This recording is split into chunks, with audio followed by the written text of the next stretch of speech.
જય શ્રી કૃષ્ણ। હું છું સેજલ રાબડિયા અને આજે હું મસ્ત મજાની પાછી રેસીપી લઈને આવી ગઈ છું। રેસીપીમાં આપણે બનાવવાનો છે રવા બેસનના ઢોકળા। તો તમે કન્ટિન્યુ મારી રેસીપીમાં જોડાયા રહેજો। આપણે રેસીપી બનાવવાની શરૂઆત કરીએ।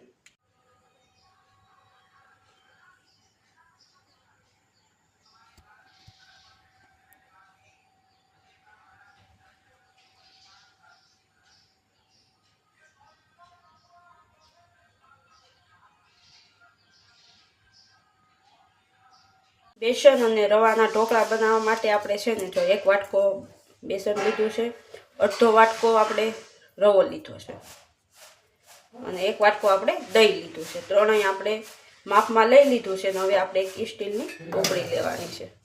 સ્ટીલની ટોપરી લેવાની છે અને એમાં પહેલાં આપણે છે ને રવો એડ કરવાનો છે। ચાઈ સ્ટીલનો રવો એડ કરી દેવાનો છે। હવે આપણે ચણાનો લોટ એડ કરી દેવાનો છે। ચણાનો લોટ એડ કરી આપણે એને પહેલાં મિક્સ કરી દેવાનું છે બેને।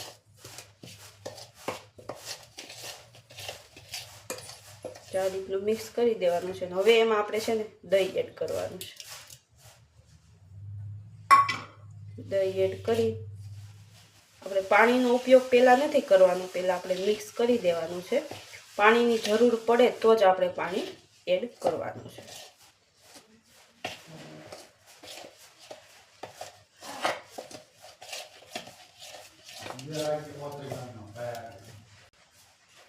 હવે જો આપણે પાણી એડ કરવાનું છે, આપણે જે વાટકામાં દહીં લીધું હતું ને એમાં આપણે પાણી એડ કરવાનું છે।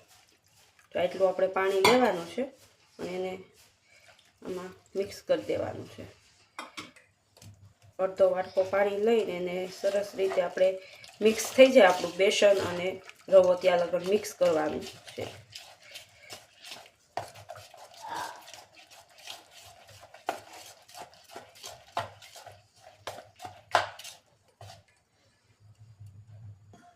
તો આપણે છે ને હવે મિક્સ કરી દીધું છે ને હવે આપણે એમાં છે ને ખાંડ નાખવાની છે।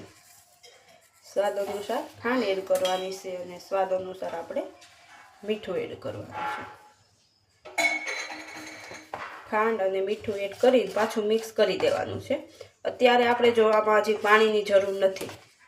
તો આ રીતનું આપણે બેટર બનાવ્યું છે। હવે આને આપણે 10 થી 12 મિનિટ માટે છે ને રેસ્ટમાં મૂકી દેવાનું છે।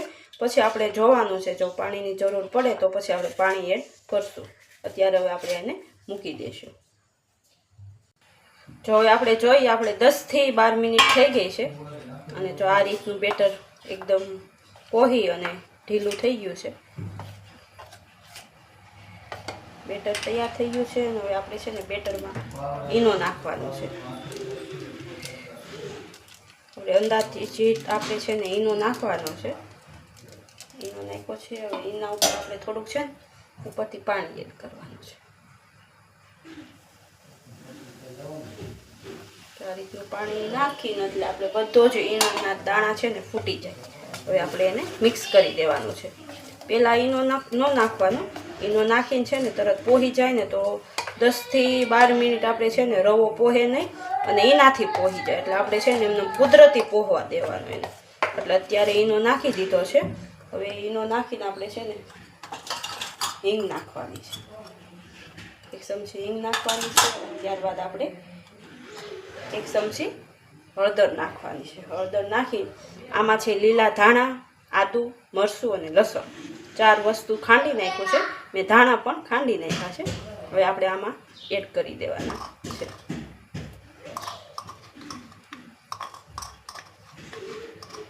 હવે છે ને ભાઈ તીખું મરચું ઉપયોગ કર્યો છે અને આદુનો ભાગ એ વધારે રાખ્યો છે, જેનાથી ટેસ્ટ છે ને સારો બેસે। હવે એને આપણે મિક્સ કરી દેવાનું છે। આ બધું એકદમ ગોળ ઘુમાવીને એટલે આપણું બધું મિક્સ થઈ જાય બેટર। આ રીતનું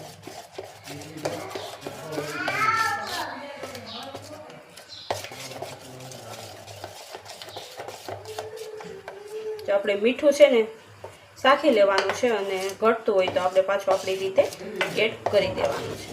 આપણે સાખી લીધું છે, આપણે મીઠું ઘટતું નથી, એકદમ સરસ સ્વાદ આવી ગયો છે અને કંઈક જો આ રીતનું બેટર બની અને તૈયાર થઈ ગયું છે। અને મેં હવે છે ને આંધણ ગરમ થવા મૂકી દીધું છે। ત્યાં લગન આપણે આને ઈનો મૂક્યો છે, આમાં અંદર નાખ્યો છે એટલે 3 થી 4 મિનિટ પાછું રેસ્ટ માટે મૂકી દઈએ. જો હવે 3 થી 4 મિનિટ થઈ ગઈ છે અને આપણું ઈનો નાખી અને બેટર એ તૈયાર થઈ ગયું છે. અને હવે આપણે છે ને ઢોકળિયાની 2 ડીશ લઈ લીધી છે અને એમાં આપણે તેલ છે ને આ રીતનું આખામાં ફેલાવી દેવાનું છે. 2 ડીશમાં આપણે છે ને તેલ લીધું છે.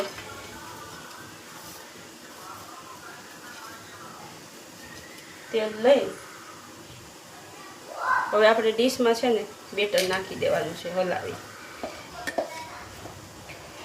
2 ડીશમાં આપણે થોડુંક બેટર નાખવાનું છે. આમાં નાખી દીધું છે અને થોડું આમાં નાખી દીધું છે. જો કંઈક આ રીતની આપણે ડીશમાં બેટર ઢાળી દીધું છે અને હવે આપણું પાણી પણ ગરમ થઈ ગયું છે. હવે આપણે છે ને ઢોકળિયામાં ડીશ મૂકી દઈએ, ગોઠવી દઈએ. જો આ રીતની 2 ડીશો છે ને એક પછી એક મૂકી દઈએ. તો 2 ડીશો મૂકી દીધી છે. જો આપણે છે ને 10 થી 12 મિનિટ માટે આને છે ને ઢોકળિયામાં બફાવા દેવાના છે. ત્યાં લગન આપણે ઢાંકી અને એને સરસ રીતે સડવા દઈએ. આ રીતના ફિટ કરી દઈએ એટલે જલ્દી આપણે સડી અને તૈયાર થઈ જાય. ત્યાં સુધી આપણે આની રાહ જોવાની છે. 10 થી 12 મિનિટ થઈ ગઈ છે ને હવે આપણે તપાસ કરી લેવાનો છે. તો એકદમ સરસ રીતે આપણે ડીશ આખી પોહી અને તૈયાર થઈ ગઈ છે. હવે એને આપણે છે ને એક અણીવાળું સાકું લેવાનું છે. એના મદદથી આપણે આમ તપાસ કરવાનો છે. જો આપણા રવા બેસનના ઢોકળા છે ને ભાઈ સરસ સડી ગયા છે. જો આવતા નથી સાકામાં. જો આપણે 2 ડીશને છે ને આટા અને ઊભા છે ને શેપ દઈ જો આ રીતના અને ઢોકળાને તૈયાર કરી લેવાના છે.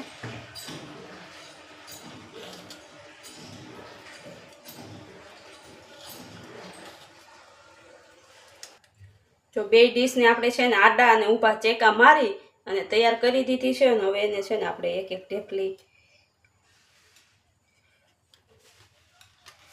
જો કંઈક આ રીતની આપણી ઢોકળાની ઢેફલી બની અને તૈયાર થઈ છે.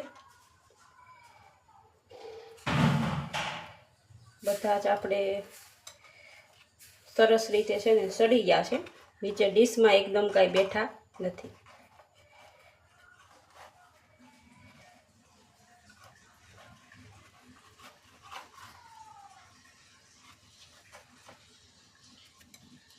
જો એક ડીશ આપણે તૈયાર કરી લીધી છે ને હવે છે ને બીજી ડીશનો વારો છે. તો કંઈક આ રીતના મસ્ત 2 ડીશ આપણી બની ગઈ છે, તૈયાર થઈ ગઈ છે.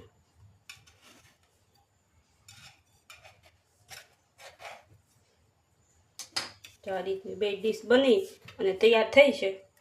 અને કંઈક આ રીતના જો આપણા રવા અને બેસનના ઢોકળા પોચા બની અને તૈયાર થયા છે. બધા જ ઢોકળા મસ્ત છે ને બફાણા છે, એકદમ રૂહ જેવા થયા છે. જો